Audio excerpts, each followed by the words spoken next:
Hey everyone, this is Political Science Net Achievers YouTube channel. Welcome back again on this new video. आज हम बात करेंगे TH. Green की। इससे पहले हमने हीगल के ऊपर भी हमने कल एक लेक्चर अपलोड किया है।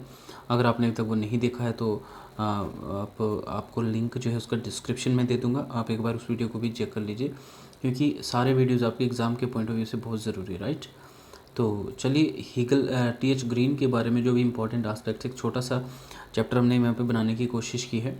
ज़्यादा ख़ास बातें नहीं है इसमें, कुछ इंपॉर्टेंट सी चीज़ें हैं। थोड़ा सा छोटा सा लेक्चर होगा ये, ठीक है। तो देखिए टी.एच. ग्रीन, ठीक है, ये नव हीगलवादी है प्लस ये उदारवादी है। इनकी जो बुक है वो है lecture on the principle of political obligation. इनका जो देखिए टाइम पीरियड है वो 1836 से लेकर 1882 तक है। और जो इनकी जो बुक है lecture on the principle of political obligation 1879 में या 80 में ये जो बुक लिखी गई है, ठीक है। दूसरी है इनकी द प्रोलिगोमिना टू एथिक्स 1884 में, और लेक्चर ऑन रेवोल्यूशन 1861 में। तीनों बुक्स काफ़ी इंपॉर्टेंट है और आपने इनकी सारी किताबें जो है याद रखनी है ईयर वाइज, ठीक है। इनके राजनीतिक विचारों की बात करें तो नैतिक कार्य के लिए सेल्फ रियलाइजेशन का इन्होंने जो कहीं ना कहीं सिद्धांत दिया है, ठीक है, सेल्फ रियलाइजेशन का सिद्धांत दिया है। और उदारवाद का आदर्शवादी संशोधन भी इन्होंने किया है। किसने? टी.एच. ग्रीन ने। आदर्शवादी संशोधन किसमें? उदारवाद में, ठीक है, टी.एच. ग्रीन ने किया है। और व्यक्ति का स्वभाव नैतिक है। व्यक्ति को समाजवादी माना है इन्होंने और सामाजिक माना है, ठीक है। कल्याणकारी राज्य का मुख्य प्रतिपादक जो है टी.एच. ग्रीन को माना जाता है। और इनके जो विचार है वो कैसे हैं? अंतर्राष्ट्रीयवादी विचार है, ठीक है। आगे हम बात करते हैं।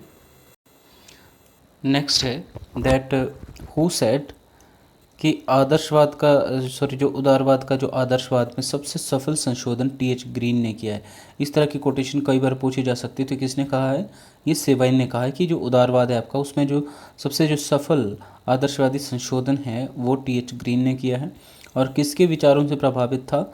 ये कांट के विचारों से प्रभावित है, ठीक है। कांट क्या कहते हैं कि व्यक्ति स्वयं में साध्य है और स्वतंत्रता को अत्यधिक महत्व दिया कांट ने, और राज्य का निर्माण मनुष्य के आपसी समझौते का परिणाम है, ठीक है। तो ये इमैनुअल कांट ने कहा है, ठीक है।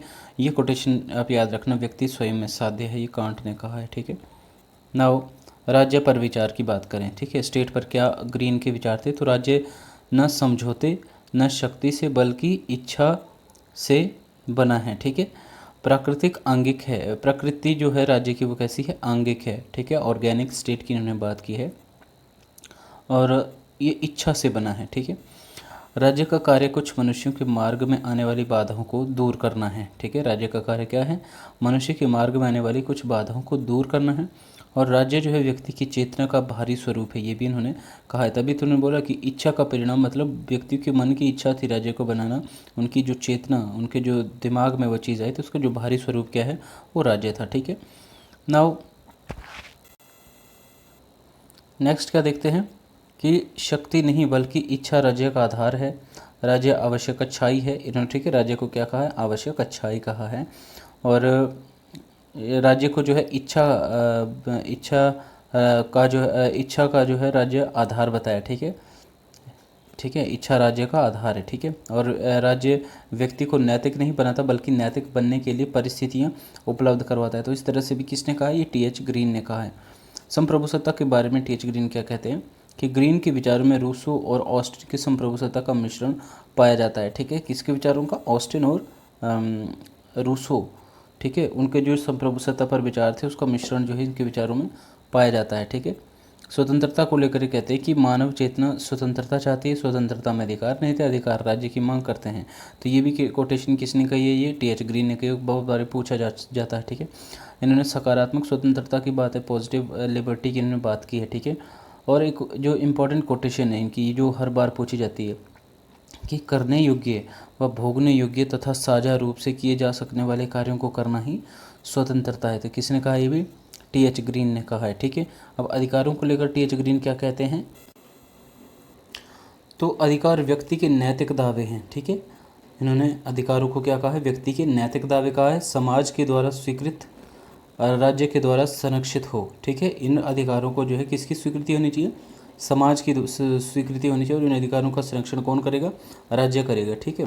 अधिकारों को प्राकृतिक कहा है इस सेंस में कि ये व्यक्ति कि नैतिक विकास के लिए आवश्यक है, इसीलिए ये प्राकृतिक है, ना कि इसलिए प्राकृतिक है कि वो प्राकृतिक अवस्था में मनुष्य को अधिकार थे, जैसे कि लॉक ने बात की है। ठीक है, उस सेंस में उन्होंने इनको प्राकृतिक नहीं कहा है, बल्कि इनका प्राकृतिक कहने का अर्थ ये था कि ये मनुष्य के नैतिक विकास के लिए आवश्यक है, इसलिए ये प्राकृतिक है। ठीक है, ना कि इसलिए कि वे राज्य की स्थापना से पहले थे। ना अधिकार मानव नैतिकता के साथ साथ परिवर्तित होते रहते हैं। अधिकार वे सामाजिक परिस्थितियाँ हैं जो व्यक्ति के नैतिक बनाने में सहायक होते हैं। ठीक है, तो ये कौन मानते हैं? ये टी.एच. ग्रीन मानते हैं। ठीक है, इनके जो अंतर्राष्ट्रवादी विचार है, ठीक है, ग्रीन ने हीगल के राष्ट्रवादी विचारों को अस्वीकृत किया, प्लस इन्होंने क्या किया कि अंतर्राष्ट्रीय राजनीति में युद्ध मानवीय नैतिकता की कमी के कारण हो रहे हैं, ये इनका मानना था।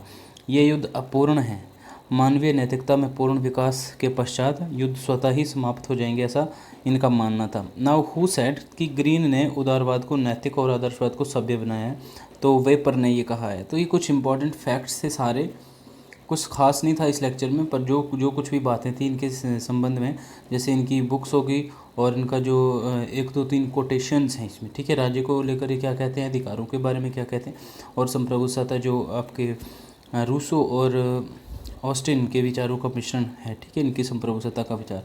तो इस तरह के बहुत सारे ये विचार थे जो इन्होंने दिए हैं, जो कि आपके एग्ज़ाम के पॉइंट ऑफ व्यू से बहुत ज़रूरी है। ठीक है, इस वक्त के लिए इसी तरीके से हम तैयारी कर सकते हैं, क्योंकि वक्त बहुत कम है, एग्ज़ाम आपका बिल्कुल सर पर है। तो अगर आपको वीडियो अच्छा लगा हो, वीडियो को लाइक कमेंट एंड शेयर ज़रूर कीजिए, और अगर आप चैनल पर नए हो तो मेरे चैनल को सब्सक्राइब कीजिए और बेल आइकन भी प्रेस कर दीजिए, ताकि आपको अपकमिंग वीडियोज़ की नोटिफिकेशन भी मिलती रहे। मिलते हैं नेक्स्ट वीडियो में, तब तक थैंक यू।